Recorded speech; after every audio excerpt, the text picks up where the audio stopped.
Olá pessoal, esse vídeo é mais um vídeo da playlist Deus Não Tem Culpa do canal do Estopa no YouTube. Por favor, se você não for inscrito, se inscreva. Se você puder convidar pessoas, convide pessoas e compartilhe com quem possa interessar. Vamos lá. Eu vou falar agora sobre o mundo paralelo criado a partir da ideia da igreja. Vocês já repararam que dentro da igreja existem funções e essas funções são disputadas e as pessoas exibem essas funções. Por exemplo, no momento que uma pessoa, um membro se torna um membro mais importante, por exemplo, presbítero, até se tornar membro, o cara primeiro ele é um frequentador, daí ele se torna um membro, de membro ele é promovido a obreiro, de obreiro, às vezes algumas igrejas promovem a presbítero, e é claro que o plano do camarada é se tornar talvez um ministro de louvor ou então um pastor.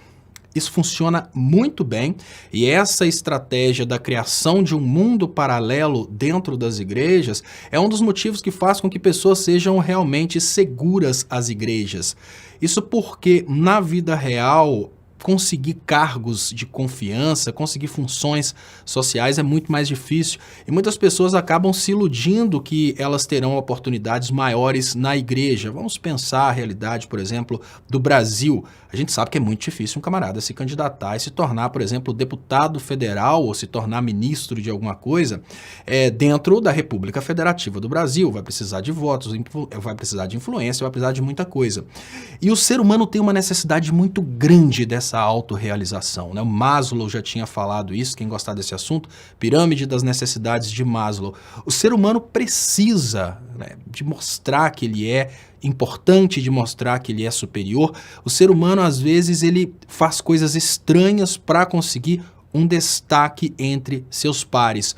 Isso gera muito lucro para pastores picaretas. Isso gera muita oportunidade de abuso para donos de igrejas, porque os donos dessas igrejas, eles sabem dessa fraqueza humana. O cara que monta uma igreja com finalidades obscuras, e eu faço aquela ressalva, obviamente eu não estou falando do bom pastor nem da boa igreja, eu estou falando dos picaretas. Os picaretas montam igrejas sabendo que eles vão se aproveitar dos bobos que pensam dessa forma. Então, o camarada entra numa igreja achando que ele está sendo o espertalhão, porque naquela igreja ele vai ter mais oportunidades, naquela igreja ele vai se tornar obreiro, ministro de louvor e vai um dia talvez ser pastor, ou então vai participar da banda da igreja, vai ser um popstar na igreja, e acontece o contrário. O pastor pilantra sabe dessa vontade do cara de querer ser melhor que os outros, querer se destacar na igreja, e vai só colocando o cara para trabalhar de escravo para que o cara conquiste aquilo um dia.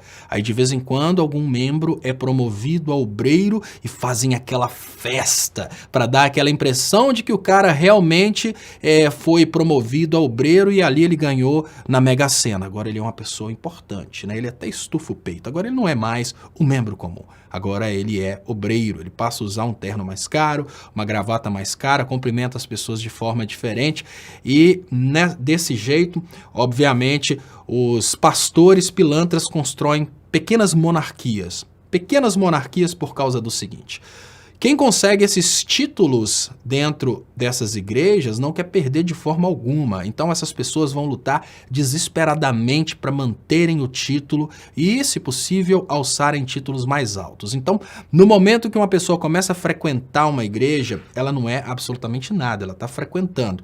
Ali a pessoa demonstra que ela está adequada àquele convívio, ela recebe ali um título de membro da igreja. No momento que ela se torna membro da igreja, ali ela já não vai poder faltar com dízimo mais, grana, obviamente, para a instituição. Ela se tornou membro da igreja, ela tem um compromisso de buscar mais pessoas. É a mesma coisa da pirâmide de dinheiro. O cara se tornou membro da igreja, ele já se sente importante porque ele foi aceito naquele contexto, então ele começa a buscar mais pessoas de fora daquele contexto, porque ele quer levar as pessoas de fora para uma situação inferior à situação dele. É mais ou menos assim: Na vida real, eu sou igual aos meus colegas de trabalho, mas na igreja eu já sou membro. Eu vou levar meus colegas de trabalho para a igreja, porque lá na igreja eles serão inferiores a mim. Lá na igreja eu sou membro, eles são visitantes. Agora eu virei obreiro, então eu estou acima dos membros convencionais, né? Eu vou querer, obviamente, trazer mais visitantes, vou querer trazer membros de outras igrejas para que se tornem membros dessa igreja, porque agora eu sou obreiro e assim por diante. O cara vai, obviamente, trabalhando dobrado, porque ele não quer perder aquele título e ele quer promoções dentro daquela igreja. E, obviamente, aquele contexto remunera o ego dessa pessoa, porque aquele contexto é tão alinhadinho que os que estão em cima estão sempre incentivando os que estão embaixo a crescerem nessa hierarquia. É mais ou menos assim, um obreiro vira para o membro e fala, olha, você é muito dedicado, você vai se tornar obreiro. Isso porque o ministro de louvor vira para o obreiro e fala, olha, sua dedicação é muito grande, rapidinho você vai se tornar ministro de louvor, e assim vai subindo a coisa, né? Por dedicação, e as pessoas realmente se dedicam por causa disso. O cara, não, eu quero batizar, eu quero virar membro, nossa, eu quero... E aí por diante, isso funciona de uma forma muito alinhada, e aí vem a parte derradeira. A condição para isso funcionar é não desafiar, obviamente, a autoridade do pastor, não desafiar a linha constituída. Então, para que as pessoas não percam essas posições alçadas e sonhem que um dia elas vão conseguir essas condições de posições superiores, elas não desafiam as ordens que vêm de cima e elas se tornam escravos dessa instituição. Então, sejam ordens de alinhamento político, alinhamento econômico, coisa do tipo, você tem que comprar no supermercado tal, você tem que comprar na loja tal, você tem que usar esse tipo de roupa. Qualquer desvio desse tipo de personalidade pode evitar que uma pessoa consiga uma posição melhor na igreja, ela pode ser criticada, ela pode ter essa oportunidade podada. E as pessoas não percebem que elas estão, na verdade, sendo súditos de uma monarquia paralela. Porque, com pequenas exceções, quase toda igreja ela é construída por um empresário que se titula pastor para construir ali a sua empresa, a sua monarquia. E aí eu chamo a atenção de vocês para pontos que nunca vão mudar. Até porque se você for de uma dessas igrejas, para de ser bobo, para de se iludir. O primeiro ponto é, numa monarquia, príncipes são os filhos do rei. O que significa que por mais que você seja um bom cantor, por mais que você seja um bom instrumentista e por mais que você tenha o dom da palavra, você sempre vai ser um bobão servindo a uma instituição que está fazendo de tudo para apontar os holofotes para o filho do pastor e para a filha do pastor. Isso é a grande realidade nas igrejas. Então, a pessoa que vai estar à frente do microfone para cantar os louvores vão ser os filhos do pastor, quem vai tocar os instrumentos vão ser os filhos do pastor, quem vai ter todos os benefícios vão ser os filhos do pastor. Eu vou até contar uma coisa que não tem nenhuma compatibilidade com a igreja, mas a filha do pastor, ela pode ser feia, mas ela é a menina mais disputada da igreja. Assim como o filho do pastor, a menos que ele seja um cara tímido, ele é o maior pegador da igreja. Por quê? É porque é uma monarquia. Existe ali um desejo muito grande de se aproximar do pastor, de ser o genro do pastor, de ser a nora do pastor. E as pessoas não percebem que elas estão se condicionando e se submetendo a isso, que é, sem dúvidas, uma extrema humilhação. O que faz do pastor uma pessoa melhor do que os demais membros da igreja? O que faz dos filhos do pastor pessoas melhores que os demais membros da igreja? Isso eu não sei, mas uma coisa eu te garanto, toda essa estrutura ela é desenhada para que um grupo gigante de membros, na busca de alçarem oportunidades superiores, de terem ali um destaque sobre os demais, eles trabalham, na verdade, para que uma monarquia paralela de um pastor e seus filhos se destaque aqui naquela igreja. Então, eu vou dar um exemplo básico aqui, eu gosto muito de dar o exemplo da Igreja Batista da Lagoinha, porque ela ficou muito famosa, e eu sou de Minas Gerais, morei na cidade de Belo Horizonte. Na Igreja Batista da Lagoinha, era indiferente qual que era o dom do membro que estivesse participando do grupo grupo do louvor.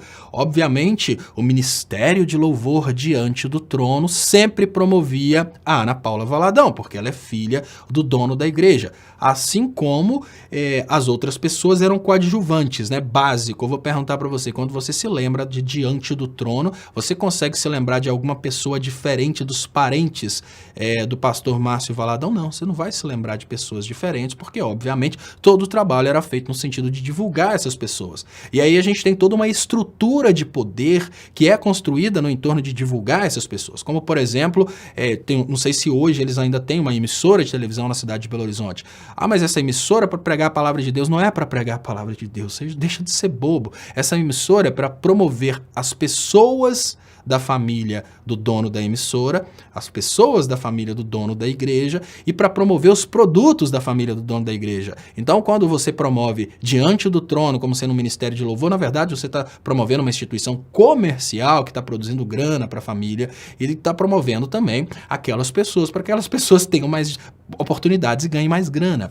E todo mundo que está abaixo disso, sonhando que vai alçar posições sociais na igreja, está trabalhando para esse contexto e nunca vai conseguir uma coisa realmente digna, porque sempre as coisas dignas estão reservadas para os parentes dos pastores, obviamente para os parentes dos donos das igrejas. E durante muito tempo pessoas ficarão escravas desse sistema, porque, eu volto a dizer, às vezes é muito difícil você conseguir um destaque social, por exemplo, pertencendo a um conselho de classe. Para você pertencer, por exemplo, à OAB, você precisa ter um diploma de direito e passar no concurso.